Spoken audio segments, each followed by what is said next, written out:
In October of 1889, a Boston school board made an announcement that stunned even the most hardened men who believed they understood the order of the world. A black girl named Josephine Carter, age 11, had been officially recorded as unintelligent, slow, unfit, incapable of higher learning, and placed in a basement classroom where children were kept quiet like broken tools. Then, in a single afternoon, Josephine sat before a visiting examiner and answered 312 questions in under 40 minutes. She corrected the man's arithmetic while he was still writing it. She recited passages from books no one had seen her touch. She solved logic puzzles that left grown teachers staring at their own hands as if their fingers had betrayed them. And when the examiner tried to trap her with a trick question in Latin, something he believed would end the spectacle, Josephine translated it calmly, then asked him why he had misused the subjunctive. The white society of Boston's South End was scandalized, but they had no idea what had actually been happening inside that basement room. By Christmas, Josephine's score had been whispered through parlors and newspaper offices like a dangerous prayer. 160, a number so high it did not feel like a child's mind, but a locked door opening. What really happened in that school building that autumn? Why did the headmaster burn his own attendance ledger? And what did Josephine do, quietly, almost politely, that left a veteran physician trembling so hard he could not hold his pen? Before we uncover the disturbing truth, subscribe, hit that bell, and comment your state below. Now, let me take you back to where it all began, before Boston, before the school board, before Josephine Carter ever learned how to hide what she was. Boston wore October like a gray overcoat. Fog rolled in from the harbor and lay low over the streets, softening the brick buildings and turning gas lamps into pale halos. Horse hooves struck wet cobblestones with a dull, patient rhythm, and coal smoke sank into everything, hair, wool, skin, until the city smelled like a long-held breath. Josephine Carter walked that smell to school each morning. She was small for 11, narrow-shouldered, with hands that looked too delicate for the work her mother did. Her dress had been mended so many times the fabric had learned new shapes. She moved with the careful economy of a child who understood that noise could summon attention and attention could become harm. Her mother, Lydia Carter, had been born in Virginia in the last years of slavery. Lydia did not speak often about the plantation that had held her, but the silence itself carried details: how she flinched at sudden steps behind her, how she kept her eyes lowered when men in uniform passed, how she spoke to white employers with a steadiness that was not submission so much as strategy. In Boston, Lydia scrubbed floors for families who kept their dining rooms warm and their hearts cold. Josephine stayed out of those houses. Lydia had learned what happened when black girls became visible in rooms where they were not wanted. She did not need to describe it. She only needed to say, "Stay where I can find you." Josephine's school was a red brick building with tall windows and a bell that sounded like a warning. Officially, it was integrated, in the way Boston liked to congratulate itself for. In practice, the city arranged its children the way it arranged its neighborhoods. Quiet lines of separation, invisible but enforced. Josephine's first teacher, Miss Hollis, watched her for a week with a face like pinched paper. She noted Josephine's silence, the way she did not raise her hand, the way she stared at the blackboard with a stillness that made adults uneasy. On the 8th day, Miss Hollis called her to the front. Josephine Carter. Josephine walked down the aisle, eyes lowered, hearing the soft snickers of boys who had been taught by fathers to feel large. Spell bread. Josephine hesitated, just long enough to set a trap inside the room, because she already knew what was expected of her. B-R-D. Miss Hollis narrowed her eyes as if Josephine had cheated. Now read this sentence. It was simple: the boy ran home. Josephine read it. She read it perfectly. Miss Hollis's mouth tightened further, because perfection was not what she wanted. What she wanted was proof. Proof could be recorded. Proof could justify the decision she had already made. So she changed the rules. She pointed at a paragraph from a geography primer, dense with names and commas. Josephine read it without stumbling. A pause fell over the room. Even the boys quieted. Miss Hollis tapped the book harder. Explain what it means. Josephine looked at the lines. She understood not only the words but the intention behind the request. The desire to make her speak, to make her sound wrong, to force a mistake that would become a label. It means rivers carry trade, Josephine said. And trade carries power. One boy laughed, not because it was funny, but because it made him uncomfortable to hear sense from a mouth he had been told should produce none. Miss Hollis turned as if she had not heard. She wrote something in her ledger with a short, angry stroke. 2 days later, the headmaster summoned Lydia Carter. Headmaster Augustus Crane had a beard trimmed like a politician's and hands that stayed clean in a city built on other people's labor. He did not offer Lydia a chair. He did not need to. Standing made the conversation shorter. "Mrs. Carter," he began with a kind of politeness that was more dangerous than rudeness. "Your daughter is struggling." Lydia's eyes stayed fixed on a spot just above his shoulder. "Josephine reads at home." Crane smiled as if indulging a child. "Reading is not the same as understanding." Josephine sat outside the office door, close enough to hear the muffled shapes of their voices. She listened to the tone more than the words. Her mother's contained rage. The headmaster's contained certainty.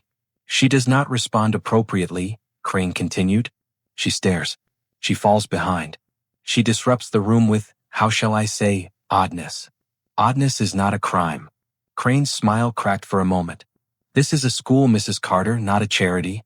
We must place children where they can succeed. There is a lower room for special instruction." Lydia's fingers curled once, then relaxed. "You mean the basement?" Crane's voice cooled. "We mean what is best for the class." Lydia understood the translation. Best for the white children. Best for the comfort of teachers who did not want their assumptions challenged by an 11-year-old girl with quiet eyes. She did not argue further. Lydia had survived too much arguing in Virginia. That afternoon, Josephine was sent downstairs. The basement classroom smelled of damp wood and chalk dust that never reached sunlight. The windows were high and narrow, too high for children to look out of without standing on their chairs. The teacher there, Mr. Pritchard, spoke slowly the way people spoke to the elderly and the condemned. Josephine sat among children who rocked in their seats, who muttered to themselves, who stared at nothing. Some were truly struggling. Some had simply been discarded. Josephine recognized that immediately. She recognized the system because it had a familiar shape. Mr. Pritchard placed a primer on her desk. "Let us begin with the alphabet." Josephine looked down at the page. The letters were huge, ridiculous, like a joke told at her expense. She lifted her gaze, not defiant, not pleading, simply observing. "What?" Mr. Pritchard asked, irritated. "You cannot do it?" Josephine could have ended the farce right there. She could have read his entire shelf aloud. She could have corrected his grammar and his sums and his history. But Josephine had already learned something her mother had learned in a different kind of school. Being right did not always keep you safe. So she lowered her eyes again. She let her face go blank. She became what they had written about her. And above them, unknown to Josephine, unknown to Lydia, Headmaster Crane signed a paper that would echo through the next 3 months. A formal classification stamped with the city seal. Unfit for advanced instruction. None of them knew then what that paper would provoke. None of them knew a man was already arriving in Boston with a leather case of tests and a hunger to prove a theory. And none of them knew Josephine Carter had been waiting, quietly, patiently, for the right moment to stop pretending. Because the truth was this. Josephine was not slow. She was hiding. And when she finally revealed what she could do, it would not merely embarrass a school board. It would terrify them. 3 weeks passed in the basement classroom, and Boston forgot Josephine Carter existed. That forgetting was not accidental. It was procedural. Children like Josephine were removed from sight the way unpleasant facts were removed from polite conversation. They were placed below ground, below expectation, below the line where curiosity might reach them. Josephine learned the rhythms of the basement quickly. Mr. Pritchard arrived late most mornings, smelling of boiled coffee and resignation. He taught the alphabet as if it were a prayer that might someday save him. He did not expect questions. He did not expect answers. He expected compliance. Josephine gave him that. She traced letters she had mastered years earlier. She pretended to count blocks. She kept her voice soft and her eyes lowered. When other children cried or laughed without reason, she did not react. She watched instead, patterns, repetitions, causes and effects. The basement was a study in abandonment, and Josephine absorbed it like a text. What Mr. Pritchard did not notice was how quickly she finished each task. How she always stopped writing at the same moment he turned back toward her desk, as if she could hear his thoughts before they became movement. How she never made the same mistake twice, because she never truly made one at all. At home, Lydia noticed changes. Josephine asked questions at dinner that Lydia did not know how to answer. Why do people lie more when they are certain? Josephine asked one night, pushing potatoes around her plate. Lydia paused. Who told you people lie? No one, Josephine said. They just do. Another night, if a rule is wrong but everyone follows it, does it stop being wrong? Lydia studied her daughter's face in the lamplight. There was no defiance there, only inquiry. You think too much, Lydia said carefully. Thinking draws attention. Josephine nodded. She already knew that. What Lydia did not know, what no one in the Carter household knew, was that attention had already been drawn. On a cold Monday morning in November, a man named Edgar Whitcomb walked into Headmaster Crane's office carrying a dark leather case and a letter embossed with the seal of the Massachusetts Board of Education. Whitcomb was in his early 40s, clean-shaven, with sharp eyes and the controlled posture of a man accustomed to rooms falling silent when he entered them. He had studied in Europe. He spoke German when he was tired and Latin when he was irritated. He believed fervently that intelligence followed rules, and he was hunting for proof. Crane did not like him immediately. I am here on routine review, Whitcomb said, laying the letter on the desk. Boston's classifications have drawn interest. Crane folded his hands. We follow established standards. Whitcomb smiled thinly. Standards evolve. He requested records, attendance ledgers, teacher notes, test results. Crane produced them with confidence. The papers told a neat story, capable children upstairs, incapable ones below. Order maintained. Then Whitcomb noticed something. A gap. Josephine Carter, he said aloud, finger resting on a page. She appears frequently in earlier registers. Reading instruction. Geography. Arithmetic. Then suddenly nothing. She vanishes. Crane cleared his throat. She was reassigned. Why? Limitations. Whitcomb looked up. Defined by whom? Her teacher. Whitcomb nodded once, then stood. I would like to see her. The basement classroom was colder than Whitcomb expected. He paused just inside the door, observing before announcing himself. Children hunched over desks like figures in a cautionary engraving. Mr. Pritchard straightened when he saw the visitor's coat and shoes. I am Dr. Whitcomb, the man said. Continue as you were. His gaze moved slowly across the room. He was not looking for disorder. He was looking for inconsistency. He found it in Josephine. She sat perfectly still, hands folded, eyes on the primer, but there was tension there, a kind of coiled awareness. Whitcomb had seen it before in adults who pretended not to listen. Miss, he said, pointing. You, come here. Josephine stood. She felt it immediately, the weight of his attention, sharp and precise. This man was different. He was not looking to confirm a belief. He was looking to challenge one. What is your name? Josephine Carter. How old are you? 11. Whitcomb opened his leather case. Inside were papers unlike anything the school had used. Puzzles. Sequences. Blocks of symbols that meant nothing at first glance and everything if you knew how to look. Mr. Pritchard shifted. Sir, these children? I am not testing the class, Whitcomb said quietly. I am testing her. Josephine sat when he gestured. She did not ask permission. She did not ask questions. Whitcomb placed the first page before her. Take your time. Josephine looked at the symbols. Her mind moved, fast and silent.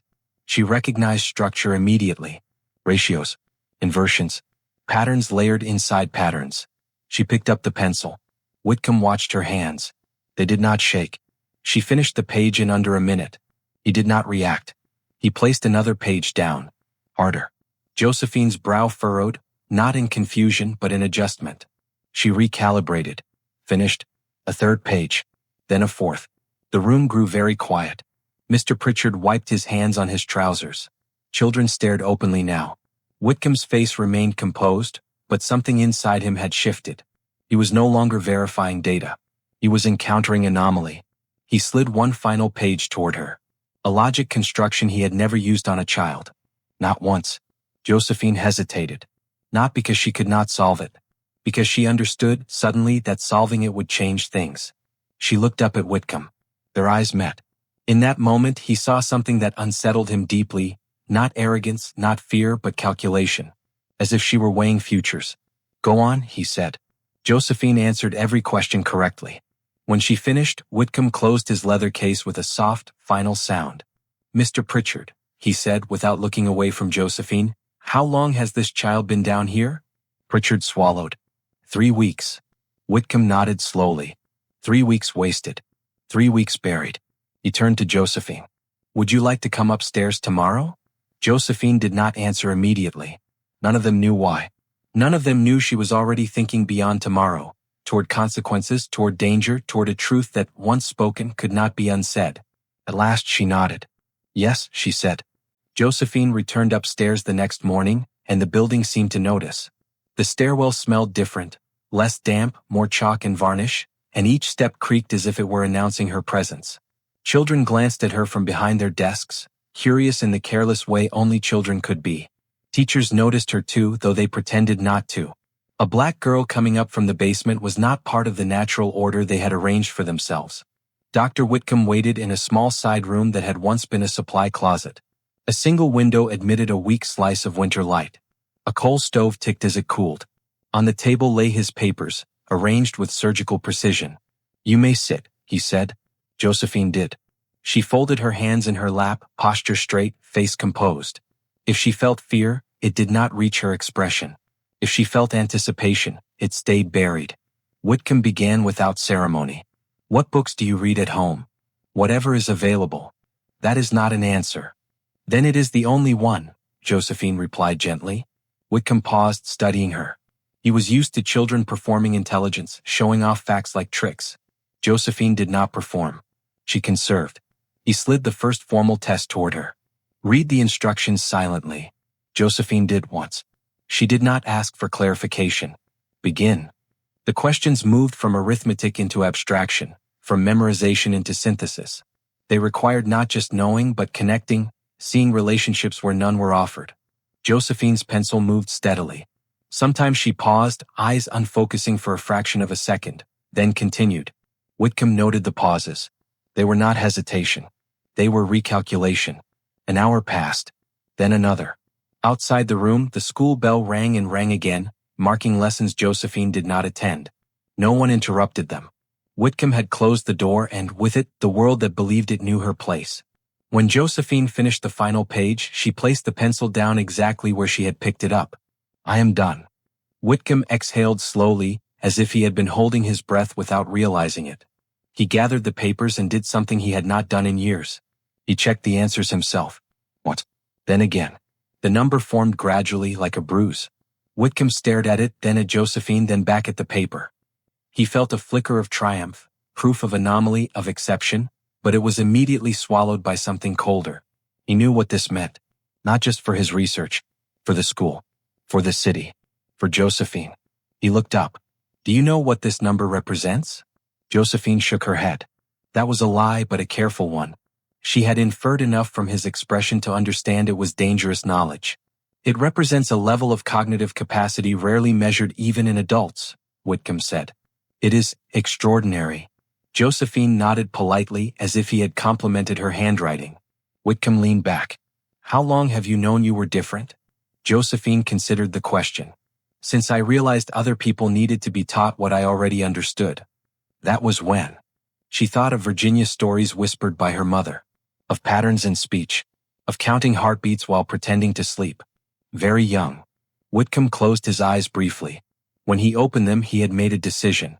He did not share the results immediately. That was his first mistake. Instead, he requested a private meeting with Headmaster Crane and 2 senior teachers. They gathered that afternoon in the headmaster's office, the curtains drawn despite the daylight. Whitcomb laid the papers on the desk. Crane adjusted his spectacles. "This is highly irregular." "So is this result." Crane scanned the pages. His face did not change until he reached the final calculation. Then something tightened around his mouth. "That is not possible." "It is verified." "By whom?" "By me," Whitcomb said evenly. "Twice." Silence filled the room, thick and uncomfortable. One of the teachers laughed, a sharp sound. "This is a joke." Whitcomb turned. "It is not." Crane pushed the papers back as if they were contaminated. "You expect us to accept that a child from the basement—" "A child you misclassified," Whitcomb interrupted. Crane's voice hardened. "This school cannot survive such controversy." Whitcomb understood then that this was not a debate about accuracy. It was a debate about stability, about hierarchy, about what could be allowed to exist without threatening the structure holding them up. "You will keep this confidential," Crane said. "For now." "For how long?" Whitcomb asked. Crane did not answer. Josephine was sent home early that day. Lydia noticed immediately. "What happened?" "They asked me questions." "What kind of questions?" Josephine removed her coat carefully, hung it by the door. "The kind that changed things." Lydia felt a familiar chill. Did you answer them? Yes. Lydia closed her eyes for a moment. She had prayed for Josephine to be unseen. She had prayed wrong. That night, Whitcomb sat alone in his rented room, staring at the number again. 160. He wrote it in his notebook, then crossed it out, then wrote it again. He imagined the reaction if it became public. Headlines. Lectures. Backlash. He imagined his colleagues' faces, some curious, many hostile. And he imagined Josephine, sitting quietly in that classroom, absorbing more than any of them realized. He did not know yet that Crane had already made copies of the results, selective copies. He did not know the school board would meet without him. He did not know the number would be discussed in whispers, not as evidence but as a threat. And Josephine, lying awake in her narrow bed, stared at the ceiling and thought about doors. Some doors, once opened, could never be closed again. And some doors, she knew now, would be slammed shut the moment those in power realized what stood on the other side. The school board convened on a Thursday evening, long after the children had gone home and the halls had settled into their hollow nighttime echo. Gas lamps hissed softly along the walls, throwing yellow light over dark wood paneling polished by decades of anxious hands. Outside, November rain tapped steadily against the windows, patient and unrelenting.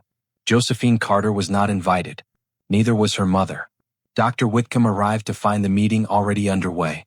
Headmaster Crane sat at the center of the long table, his posture rigid, fingers steepled. To his left and right were men who had inherited positions rather than earned them. Bankers, ministers, former officers, each convinced that Boston's order rested in part on their judgment. Crane did not rise when Whitcomb entered. "You are late," he said. "I was not informed of the time change," Whitcomb replied, taking an empty chair anyway. Crane slid a folder across the table. "We have reviewed your findings." Whitcomb opened it. His stomach tightened almost immediately. The results had been summarized, flattened, context stripped away. The raw data, his notes, his margins, his observations were gone. "You altered my report," Whitcomb said quietly. "We clarified it," Crane replied. "Removed speculative language. That speculative language is the evidence." One of the board members leaned forward. "Doctor, let us speak plainly. Your conclusion invites disorder." Whitcomb looked at the man. Truth often does. A murmur of disapproval moved through the room. Crane raised a hand. "The issue is not whether the child is capable. The issue is what acknowledging that capability would require." "And what would that be?" Whitcomb asked. Crane's voice lowered. "Re-evaluation of classification, of curriculum, of placement, and of assumptions," Whitcomb added. Crane ignored that. "We are not prepared to dismantle a system based on a single anomaly." "She is not an anomaly," Whitcomb said. "She is a demonstration." That word, demonstration, landed badly. Another member spoke, choosing his words with care. "If this were made public, it would encourage expectations." Whitcomb stared at him. "Expectations of education? Of equality," the man corrected. Silence followed. Crane closed the folder. "The consensus is this: the results will remain internal. The child will be returned to appropriate instruction. No further testing." Whitcomb felt heat rise in his chest. "You are asking me to falsify omission. We are asking you to exercise discretion." Whitcomb stood. "This will not end quietly." Crane's gaze hardened. "Everything ends quietly if one is careful enough." Whitcomb left without another word. He did not slam the door. He did not need to. The sound of it closing was final enough. Josephine sensed the shift before anyone told her. The next day her desk had been moved. Slightly. Not back to the basement but away from the windows. Away from the center of the room. Miss Hollis did not call on her. Not once. When Josephine raised her hand, it remained suspended until her arm ached. Then she lowered it herself. She did not insist. She observed. At recess, two girls whispered near the fence, eyes darting toward her. "That's her. She doesn't look smart." Josephine turned away. Appearances had always been deceptive. At home, Lydia noticed the tension in her daughter's shoulders, the way she removed her shoes with more care than usual. "They are angry," Josephine said that night. "Who?" "The men who decide things." Lydia's jaw tightened. "What did you do to make them angry?" I answered honestly. Lydia sat heavily at the table. She had hoped honesty might protect her child. She had forgotten how often it had punished her instead. Meanwhile, Headmaster Crane drafted letters. One to the Board of Education, expressing concerns about methodological rigor. One to Mr. Pritchard, commending his sound judgment. One to Lydia Carter. That letter arrived folded with clinical neatness. Mrs. Carter. After careful review, the school has determined that your daughter is best served by continued placement in specialized instruction. This decision is final. Lydia read it twice, then a third time. Josephine watched her mother's face change, not to anger but to resolve. Lydia folded the letter and placed it in the pocket of her apron. They think they have decided, Lydia said. Josephine tilted her head. Have they? Lydia met her gaze. No. The following week, Dr. Whitcomb returned unannounced. Crane was not pleased. You are persistent, the headmaster said. Whitcomb held out a different folder. These are copies. Crane's eyes flicked to the door. You had no authorization. I do not require it. Crane leaned closer. You are risking your career. Whitcomb's voice was calm. You are risking something else. Crane did not ask what. That afternoon, Whitcomb spoke privately with Josephine. You understand what is happening, he said. Yes. They want you quiet. Yes. Are you willing to be? Josephine considered him carefully. She liked Whitcomb. He saw truth. But truth-seekers often underestimated consequences. I can be, she said. For a time. Whitcomb frowned. That may not be enough. Josephine looked toward the window, where rain traced uneven paths down the glass.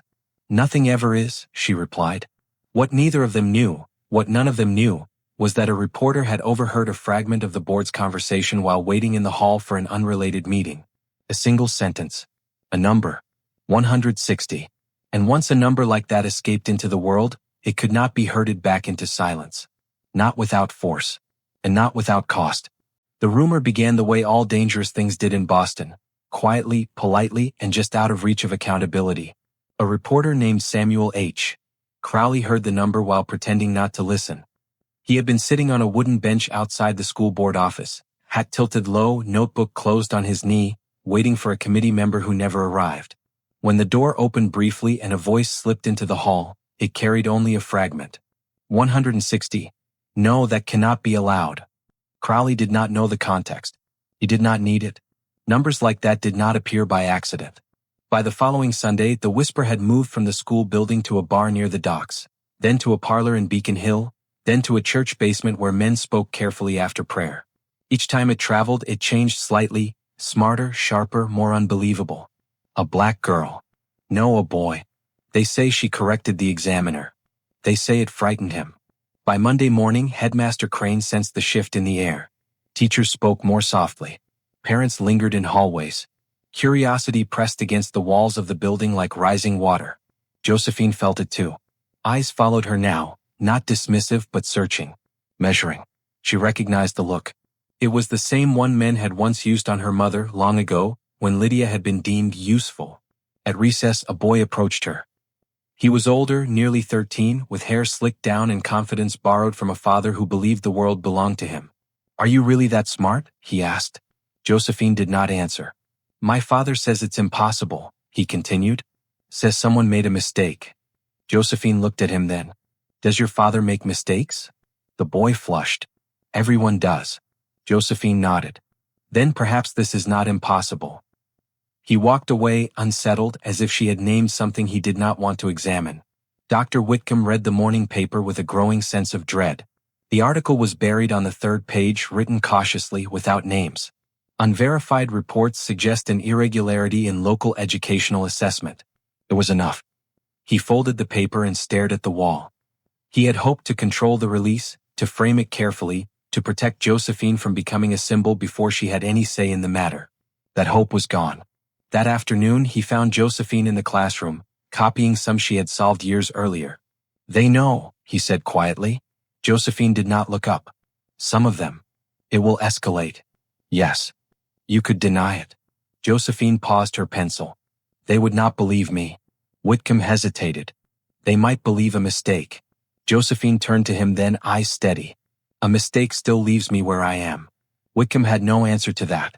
The school board met again that evening. This time their voices were not calm. Crane paced the room. We are losing control of the narrative.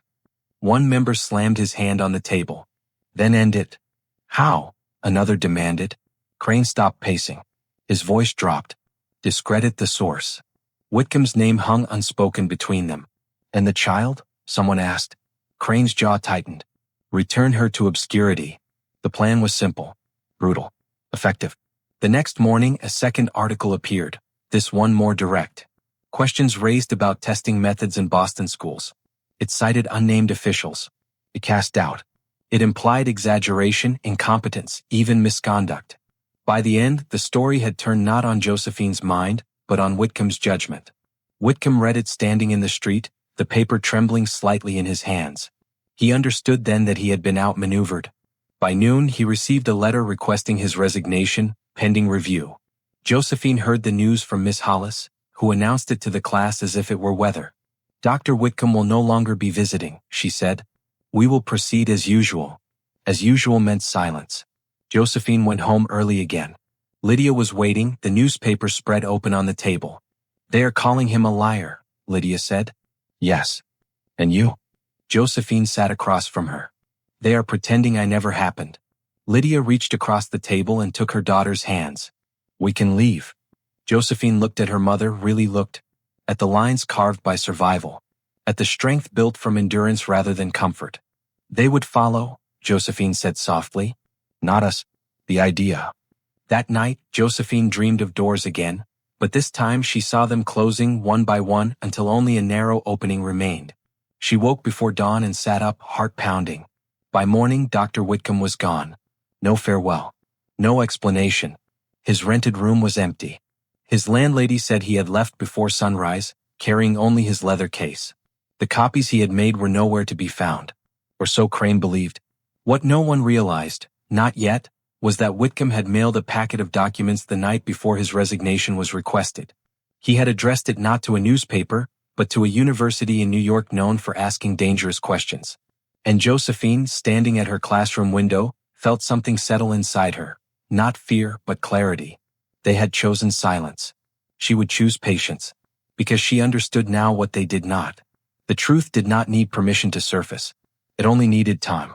And time Josephine Carter knew very well how to use.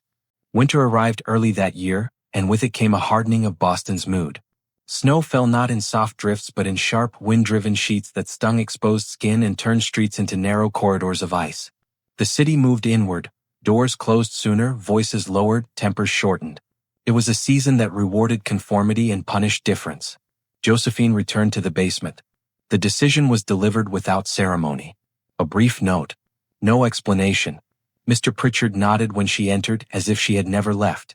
The primer waited on her desk, its oversized letters mocking in their simplicity. Josephine sat. She did not protest. Protest required witnesses who cared. She had learned that patience in certain circumstances was not surrender but strategy. The basement had changed since she last occupied it. 2 new children had been added, both quiet, both marked by the same careful removal from sight. Josephine watched them with measured attention, noting the way fear shaped their movements, the way expectation, or the absence of it, flattened their expressions. Mr. Pritchard began the lesson. He said. Josephine mouthed the letter soundlessly. Her mind, meanwhile, was elsewhere, replaying Whitcomb's tests, the board's reactions, the newspaper's careful distortions. She catalogued each event, arranging them into sequences. Cause, effect, delay. At home, Lydia worked longer hours. One of her employers had read the article. Trouble follows children who reach above themselves, the woman said lightly as if offering advice. Lydia smiled and scrubbed harder. Josephine listened to the floorboards creak at night as her mother moved quietly through their small apartment, checking locks that had never failed them, counting coins that never seemed to multiply. Lydia did not speak of leaving again. They both knew that movement invited attention. Weeks passed. The rumor did not die. It changed shape. Now it was less about intelligence and more about danger. She unsettled the examiner. They say she stared him down. Gave him a headache. Exaggeration did the work suppression could not. Curiosity curdled into suspicion. One afternoon, as Josephine walked home, a man stepped into her path. He was well-dressed, his coat cut to signal authority without uniform. You are the girl, he said. Josephine stopped. Which girl? The one from the school. Josephine waited. My employer is interested in talent, the man continued. Exceptional talent.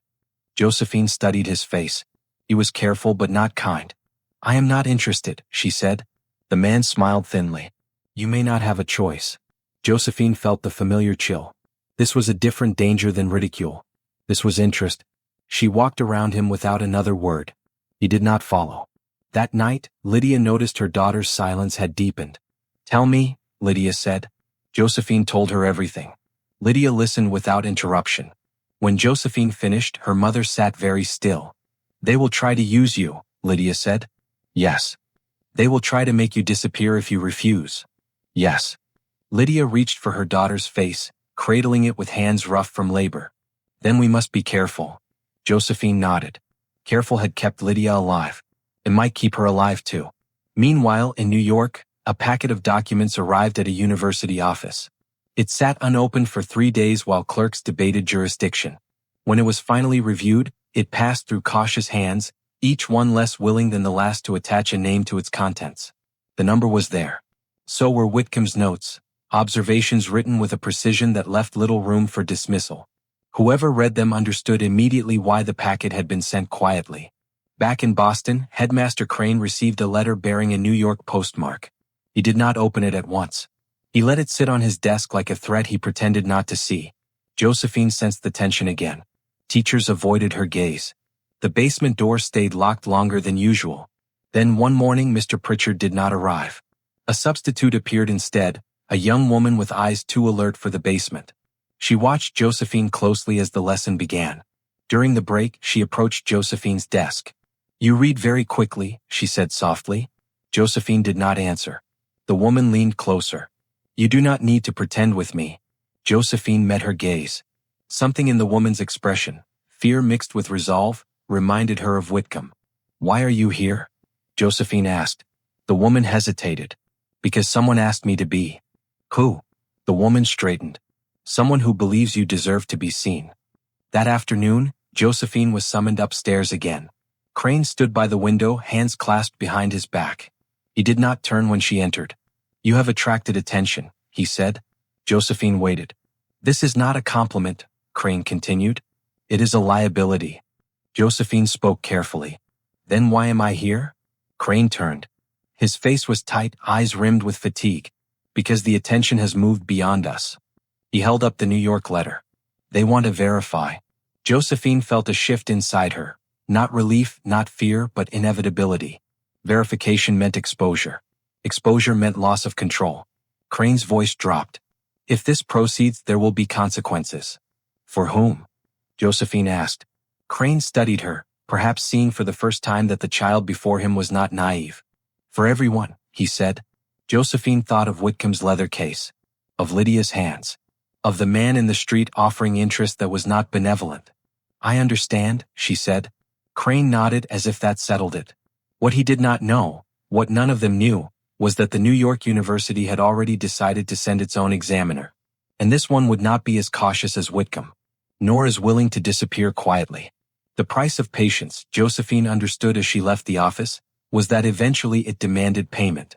And payment, when it came, was rarely gentle. The man from New York arrived without announcement, which in itself was a statement. His name was Professor Henry Mallory, and he did not carry a leather case. He carried a single satchel, worn at the seams, and a notebook already half filled. He was taller than Whitcomb, broader in the shoulders, with a face weathered not by age but by conflict. He had testified before committees. He had lost funding before. He did not frighten easily.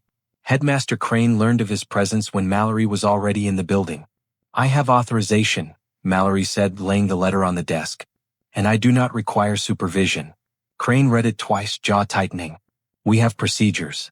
Mallory's mouth twitched. So do I. Josephine was sent for immediately. She walked upstairs with measured steps, aware of the shift in the building's energy. This was not curiosity. This was confrontation. Mallory did not smile when she entered the room. He did not soften his voice. Sit. Josephine sat. He studied her openly, not unkindly, but without restraint, as if she were a theorem that had learned to breathe. You know why I am here? He said. Yes. You know what they say about you? Yes. Do you know what I think? Josephine waited. I think the number frightened them because it did not explain you, Mallory said. It merely named the edge of something. Josephine felt her fingers tighten together. This man was closer than the others had been. Mallory opened his notebook. I am not interested in how fast you calculate. I am interested in how you decide. He asked no standard questions. Instead, he posed scenarios, moral dilemmas, contradictions, problems without correct answers. What should be done with a law that protects some and destroys others? When does obedience become violence? If telling the truth will harm those you love, is silence a lie? Josephine answered slowly, not because she struggled, but because she chose her words with care. Mallory watched her face more than her mouth. At one point he closed the notebook. Who taught you to think like this? No one, Josephine said. I learned by watching. Watching whom? Everyone. Mallory leaned back. That is not an answer children give. Josephine met his gaze. I am not sure what children are supposed to give. Something like admiration crossed Mallory's face, then caution. You understand that whatever I write will follow you, he said. It may open doors. It may close them. Josephine thought of the basement, of Whitcomb leaving before dawn, of Lydia counting coins. Then write carefully, she said. The session lasted 3 hours. When it ended, Mallory stood and offered his hand. Josephine hesitated, then took it. His grip was firm, respectful, not possessive. You are not an experiment, he said quietly. And you are not an accident. Josephine nodded. She had never believed she was either. Mallory left the building an hour later. By evening, Boston was already responding. Crane received a telegram. Short. Urgent. Delay recommended. Political sensitivity high. Crane crushed it in his fist. That night, Josephine overheard Lydia speaking in hushed tones with a neighbor. They are asking questions, the woman said. Dangerous ones. Lydia's voice was steady. Questions have always been dangerous. 2 days later, a man came to their door. He wore a city badge and a smile practiced into neutrality. We need to speak with your daughter, he said. About what? Lydia asked. Her future. Josephine stepped forward before her mother could answer. Speak to me. The man's eyes flicked down, surprised. There are opportunities. For whom? Josephine asked. For someone like you. Josephine considered him. Someone like me frightens people. The man did not deny it. All the more reason to be guided. Guided where? He hesitated. Where you can be useful. Josephine felt Lydia's hand close around her arm. No, Lydia said. You will not take her. The man's smile thinned. This is not a request. Josephine spoke softly. Then it is a mistake. The man looked at her sharply. For a moment, something like uncertainty crossed his face. He left without another word. That night, Mallory wrote his report by lamplight. He did not include a number. Instead, he wrote pages about observation, about restraint, about intelligence shaped by survival rather than privilege. He wrote about a mind forced to navigate danger before it was allowed curiosity. He ended with a sentence he knew would cause trouble. The question is not how intelligent this child is, but how much intelligence our society can tolerate in her. Weeks passed before the consequences arrived. They came quietly. Josephine was removed from the school registry entirely. No expulsion. No explanation. Just absence. Crane claimed it was administrative. Temporary. Lydia understood the truth immediately. They are erasing you, she said. Josephine felt a strange calm. They cannot. Child? They can erase records, Josephine said. Not effects. In New York, Mallory's report circulated slowly, deliberately. It reached scholars who argued in footnotes rather than headlines. It reached people who understood that proof was only as powerful as the willingness to accept it. In Boston, Josephine stayed home. She read borrowed books. She wrote in a notebook she hid beneath a loose floorboard. She listened to conversations through thin walls. She waited. Because she knew something the men in those meetings did not. They believed they were containing a problem. In truth, they were creating one. And when it finally emerged years later in places they could not control, it would not ask permission. It would simply exist. And that, Josephine knew, would be far more dangerous than any number. Erasure had a sound. It was not loud. It did not announce itself with slammed doors or raised voices. It arrived in the absence of routine. The school bell Josephine no longer heard, the morning walk she no longer took, the ledger where her name no longer appeared. The city moved on without her, and that movement was the proof of its intent. For the first week, Lydia kept Josephine inside. You are not sick, Lydia said, as if naming it would make it true. But you will rest. Josephine understood. Rest meant concealment. It meant time to let the eyes that had begun to look for her grow tired and drift elsewhere. She spent her mornings reading history, sermons, discarded pamphlets, anything that revealed how men justified what they already wanted to do. In the afternoons, she wrote. Not stories. Diagrams. Chains of cause and consequence. Names connected by thin pencil lines. At night, she listened. The building they lived in had thin walls and thinner loyalties. Voices carried. So did fear. They say she embarrassed them. They say she stared down the headmaster. They say New York is watching. Each version shifted responsibility away from those who held power and toward the child who had disturbed it. One evening, Lydia returned late, her coat dusted with snow. A woman at the house asked about you, she said quietly. Josephine looked up from her notebook. What did you say? That you were helping family. Josephine nodded. A neutral answer. Say, for now. The following week, a letter arrived without a return address. Miss Carter. It would be in your interest to refrain from further inquiry. Attention has consequences. Lydia read it first. Her hands trembled once, then steadied. They are threatening us, she said. Josephine took the letter and studied the paper. The handwriting was careful. Educated. Someone accustomed to being obeyed. They are warning, Josephine said. Threats come later. Lydia closed her eyes. She had lived long enough to know the difference. In New York, Professor Mallory received word that his report had been deferred. Not rejected. Not accepted. Deferred, the academic equivalent of burial with the possibility of resurrection, if someone was willing to dig. He wrote back once. Then again. The replies grew slower. Back in Boston, winter tightened its grip. Snow piled against doorways. Streets narrowed. The city's patience thinned. One afternoon, Josephine noticed a man across the street. He did not approach. He did not speak. He stood with his collar turned up, pretending to wait for someone who never arrived. She saw him again 2 days later. Then again. She told Lydia. We will not panic, Lydia said. We will adjust. They adjusted their routes, their hours, their habits. Lydia sent Josephine to a neighbor's in the mornings, returned her after dark. It was not hiding. It was survival. Josephine felt the cost of it, not fear but isolation. She had learned to navigate institutions. Now she was outside them, watching from a distance. It sharpened her. One night, as the wind rattled the windows, Josephine asked a question she had been holding. Mother, she said, why did you never teach me to be smaller? Lydia looked at her for a long moment. I tried. Josephine waited. I taught you when to be quiet, when to listen, when to endure, Lydia continued. But I could not teach you to be less than you are. That would have been a lie. Josephine absorbed that. Truths given without ornament tended to last. By February, the city seemed to forget her again. The man across the street vanished. The letter stopped. The rumor faded into something else. Another distraction, another outrage. Crane congratulated himself on containment. He did not know that Josephine had begun visiting the public library under a borrowed name. He did not know she had found old census records and school registries, tracing patterns of disappearance that looked uncomfortably like hers. He did not know she had begun corresponding, quietly, cautiously, with a woman in New York who had read Mallory's report and wanted to know more. And he did not know that patience, once learned, could be weaponized. Spring came late. When it arrived, it did so unevenly, muddy streets, gray skies, reluctant warmth. On the first day the trees showed green, Lydia received another letter. This one bore a seal. A request for Josephine to appear before a special review committee. Lydia laughed once, sharply. They erase you, then summon you.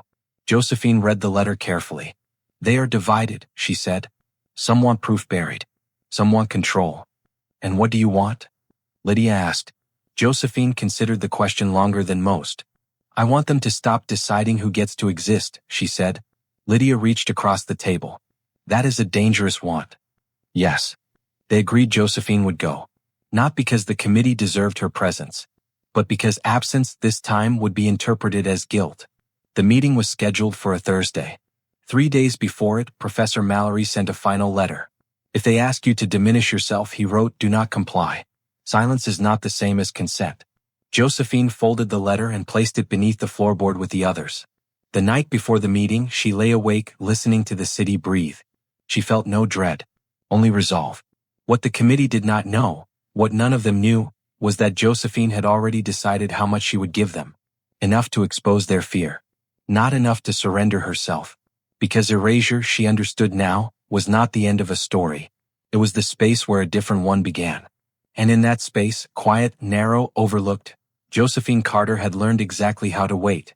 The building chosen for the review committee sat a half-mile from the school, deliberately neutral, deliberately forgettable. Its stone facade bore no sign beyond a brass plate that caught the light without reflecting it. Inside, the air smelled faintly of ink and old paper, the scent of decisions made quietly and enforced loudly. Josephine arrived with Lydia precisely on time. They were shown into a narrow waiting room where chairs were arranged to discourage comfort. A clerk avoided their eyes and pretended to shuffle papers that did not require shuffling. After 12 minutes, Josephine counted, they were summoned. The committee room was long and thin. 3 men sat on one side of the table, 1 woman at the far end, her posture careful, her expression unreadable. A 5th chair remained empty. Someone late or someone absent by design. Headmaster Crane was there, though he did not sit with the others. He stood near the window, hands clasped behind his back, watching the street as if it might intervene. "Miss Carter," said the man in the center, his voice practiced. "Thank you for coming." Josephine inclined her head. Lydia remained standing until the woman at the far end gestured to the chair beside her. "We will begin," the man continued, "by clarifying certain misunderstandings." Josephine waited. "It has come to our attention," he said, "that assessments conducted earlier this year may have been misinterpreted." Crane turned slightly as if listening more closely now. "The numbers cited," the man went on, "were never intended for public consumption." Josephine spoke calmly. "They were not intended for any consumption." A ripple of discomfort moved through the room. The woman at the end leaned forward. "We are not here to debate intent," she said. "We are here to determine appropriate placement." "Placement where?" Josephine asked. The man smiled thinly. "Where your talents can be guided productively." Josephine considered the phrase. "Under whose guidance?" The empty chair scraped as someone finally entered, a 6th member, breathless, apologetic. He took his seat without looking at Josephine. Crane cleared his throat. "Miss Carter," he said, "you must understand the constraints under which we operate." Josephine turned to him. "I understand that constraints are applied selectively." Crane's jaw tightened. The central man raised a hand. "Let us be direct. There are institutions, private ones, that specialize in unusual minds. They are prepared to offer instruction, supervision, and protection." Lydia's fingers curled against the arm of her chair. "Protection from whom?" The man did not answer. Josephine spoke instead. "What would be required of me?" Silence. Then the woman answered. "Discretion." Josephine nodded slowly. "And if I decline?" The man smiled again, though it did not reach his eyes. "Then we would have to revisit earlier conclusions about your suitability for advanced instruction." Crane shifted, uneasy. This was closer to a threat than he preferred. Josephine leaned back slightly. She had anticipated this. Control disguised as opportunity. Erasure offered as safety. "I will answer your questions," she said. "But I will not be placed." The man's smile vanished. "That is not one of the options." Josephine's voice remained even. "Then you have miscalculated." The woman at the end studied Josephine carefully. "Do you believe you are in a position to negotiate?" Josephine met her gaze. "I believe you are." A pause followed. Outside, a carriage rattled past, indifferent to the tension inside. "Ask your questions," Josephine said. They did. They asked about her reading, her methods, her influences. They asked whether she believed herself superior, whether she questioned authority, whether she understood the importance of harmony. Josephine answered truthfully but narrowly. She gave them no more than they demanded. She did not volunteer. She did not perform. At one point, the latecomer cleared his throat. "Do you ever feel anger?" Josephine considered him. "At injustice," she said. "Yes." "And what do you do with it?" "I observe," Josephine replied. "Then I decide." The woman's pen paused mid-stroke. When the questions ended, the central man folded his hands. "We will deliberate." Lydia rose. "Will you inform us of your decision?" "Yes," he said. "In writing." Josephine stood. She looked once at the empty space where the leather case might have been, where Whitcomb might have stood. Then she turned and left without waiting for dismissal. Outside, the air felt different, lighter, sharper. Lydia exhaled as if she had been holding her breath for an hour. "They want to own you," Lydia said. "They want to manage risk," Josephine replied. Which is worse? Josephine did not answer. That night, Crane remained in the committee room long after the others had gone. He stood by the window watching lamplight ripple on wet stone.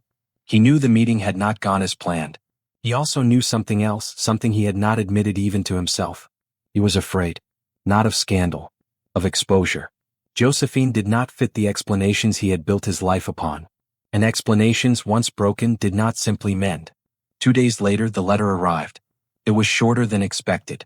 The committee finds no grounds for continued assessment. No further action will be taken. Lydia read it twice. They are retreating. They are postponing, Josephine said. Indeed they were. Because that same morning in New York, Professor Mallory received notice that a lecture he had proposed, on intelligence and social constraint, had been approved. He smiled for the first time in weeks. In Boston, Josephine folded the committee's letter and placed it beneath the floorboard with the others. She had not won. But she had not been contained. And sometimes she knew survival was the most subversive outcome of all. The city believed the matter settled. It would learn in time how wrong that belief was. Because Josephine Carter had not been asking how to escape their system. She had been asking how to outlast it. And outlasting, she understood now, was a form of victory that could not be legislated away. The city stopped watching Josephine Carter the way it stopped watching most things it believed resolved. Attention moved on. New controversies replaced old ones. Boston congratulated itself on having avoided embarrassment, and in that self-satisfaction, it made its most enduring mistake. Josephine learned how to move through time without leaving tracks.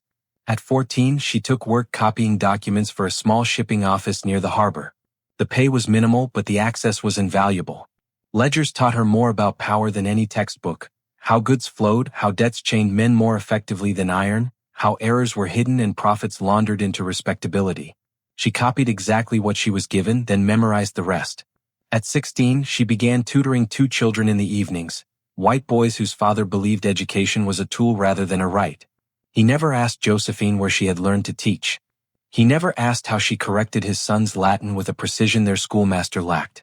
Lydia aged quietly beside her. Her hands grew stiffer in winter, her sleep lighter. But her mind remained sharp, and she watched her daughter with a mixture of pride and worry that never quite resolved. "You are becoming invisible again," Lydia said one night. Josephine closed her notebook. "Not invisible. Unremarkable. There is a difference?" "Yes," Josephine said. "Invisibility erases. Unremarkable survives." News reached them sporadically. Whitcomb had taken a post overseas. Mallory's lecture had stirred polite outrage and quiet agreement in equal measure. Nothing concrete followed. Not yet. Boston entered the new century with confidence. Electric lights replaced gas in some neighborhoods. Factories multiplied. The city congratulated itself on progress while tightening the same old boundaries. Josephine watched all of it. She married once, briefly. A man named Thomas who admired her calm and mistook it for dependence. When he asked her to stop reading so much, she left. There was no violence, no scandal, only a quiet recalibration of paths. By 30, she was working as a clerk for a legal office that specialized in property disputes.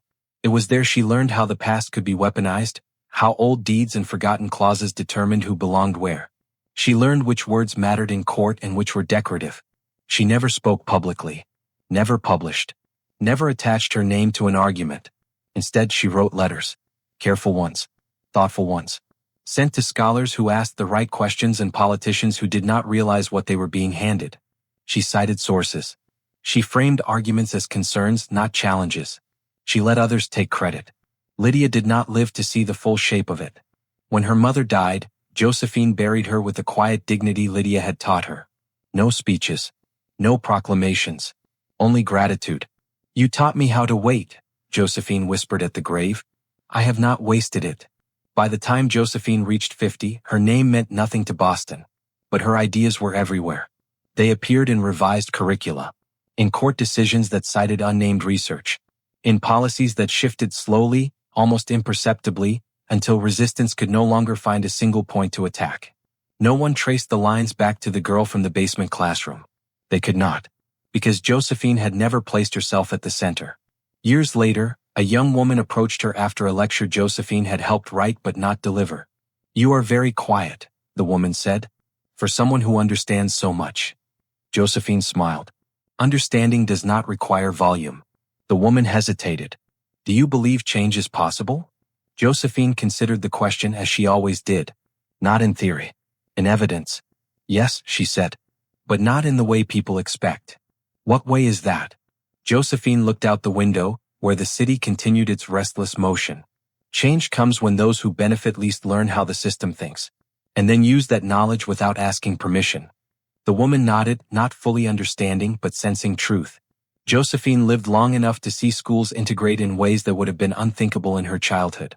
She lived long enough to read essays that echoed her own early conclusions without knowing their source.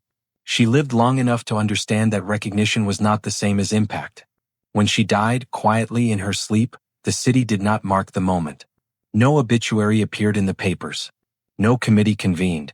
But beneath a loose floorboard in a modest apartment, someone found a stack of notebooks. Inside were diagrams, letters, marginalia tracing decades of thought. At the back of the final notebook, a single line was written in a steady hand. They believed intelligence was something to be measured and contained. They were wrong.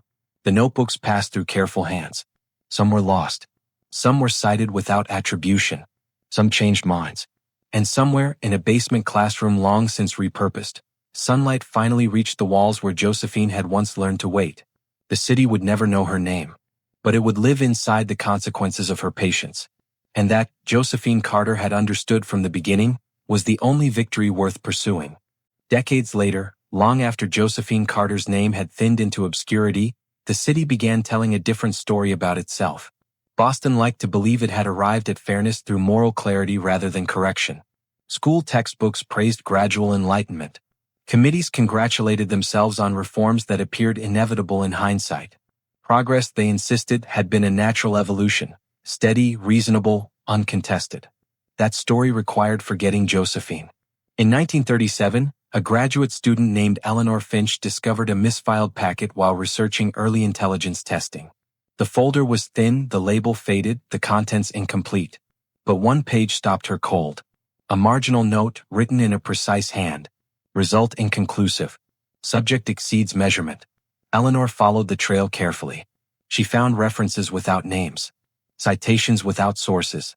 A lecture transcript by Henry Mallory that had been quietly revised before publication. Footnotes that gestured toward an absence rather than a fact. And always, just beyond reach, a girl. Eleanor brought the materials to her advisor, who frowned and closed the folder. "This is delicate," he said.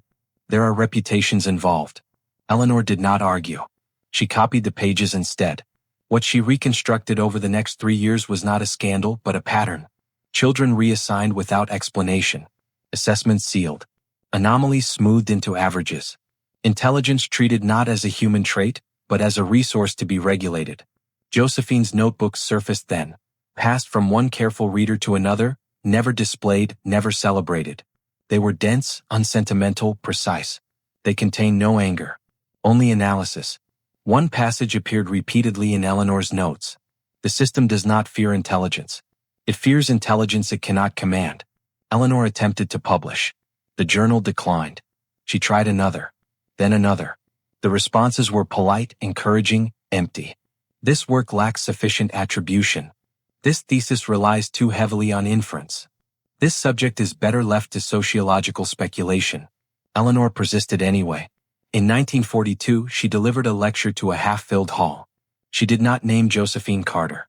She did not need to. She spoke instead of erasure, how it functioned not through violence alone, but through omission. How silence could be engineered. Afterward, an elderly man approached her.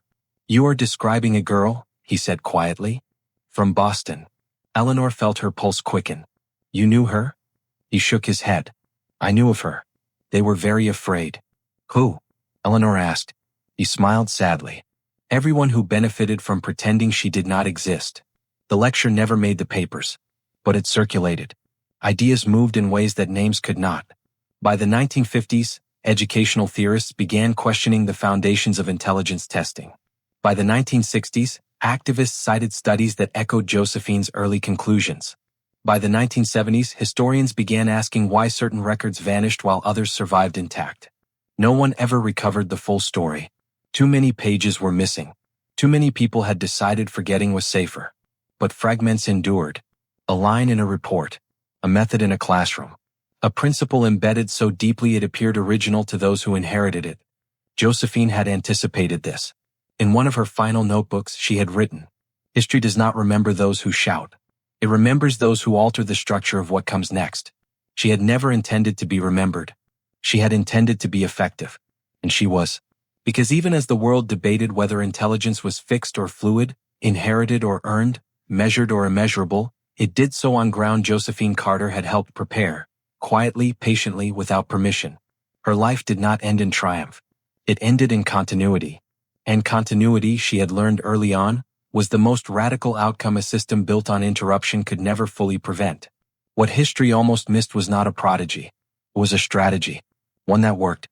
By the time the last fragments of Josephine Carter's work surfaced, no one who had tried to silence her was still alive to defend themselves. That was the quiet irony of it. Headmaster Crane died convinced he had preserved order. Committee members retired into comfort, telling stories of moderation and restraint. The men who had written letters without signatures left behind respectable legacies unmarred by footnotes. They never knew how thoroughly they had failed. Because Josephine's influence did not appear as a revelation. It appeared as normality. Teachers began to question why certain children were labeled early and permanently. Scholars began to argue that intelligence tests revealed as much about the examiner as the examined. Policymakers spoke of latent potential, without realizing whose language they were borrowing. No statues were raised. No schools renamed. But classrooms changed. And systems only fear change when it threatens to expose how fragile they have always been. Josephine Carter never returned to the basement classroom. The building was eventually renovated, the narrow windows widened, the walls repainted. Sunlight filled spaces that had once been designed to deny it. No plaque marked what had happened there. But something lingered. Not a ghost. Not a legend. A precedent. Somewhere in the mid-20th century, a black girl sat at a desk in Boston and was not sent downstairs when she answered too quickly.